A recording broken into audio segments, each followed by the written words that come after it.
सुफियानी साहब, पापा मीर गुजरी, तो उसी वक्त ये रियाज अहमद कादरी साहब नए नए अखबार में लिखते थे, तो इन्होंने हमारा मेंबरशिप फार्म बना और अकेडमी के मेंबर।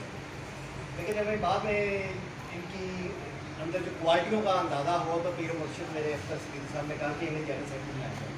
तो जब हमने इनको जनरल सेक्रेटरी के अहदे पर नामजद किया गया तो जो हम साल में 2 या 3 तकरीबात करते थे, इन्होंने 15 तकरीबात एक साल के अंदर करके एक रिकॉर्ड किया।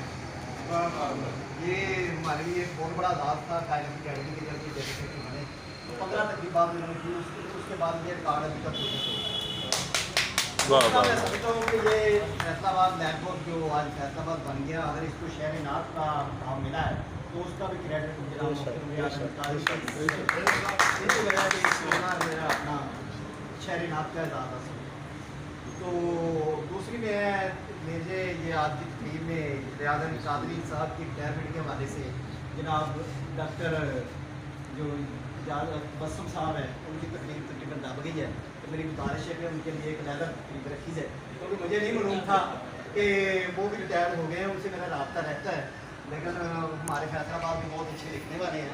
रियाज अहमद कादरी साहब के आज़ाद में जितनी तकरीबात मुनक़द हो चुकी हैं, हो रही हैं या होंगी, तो मैं समझता हूँ कि फैसलाबाद की लैंडमार्क की तारीख नहीं, ये पाकिस्तान की बाहर तारीख है। वो लोगों को पता लग गया है कि ये रिटायरमेंट के बाद तकरीबात भी करते हैं। वरना ये चीज़ पहले नहीं थी। जो रिटायर्ड होते थे वो अपने कॉलेज अपने स्कूल में मेरे जनाब मोहतरम बैठे हैं डॉक्टर शफीर अहमद कादरी साहब, ये भी रिटायर्ड हुए हैं और भी बहुत सारे लोग रिटायर्ड हुए हैं। तो इस तरह की जो रवायत है ना, जो जनाब डॉक्टर रियाज अहमद कादरी से शुरू हुई है, और मैं समझता हूँ ये रिकॉर्ड भी अब कोई नहीं तोड़ सकेगा जितनी तकरीबात इनके साथ।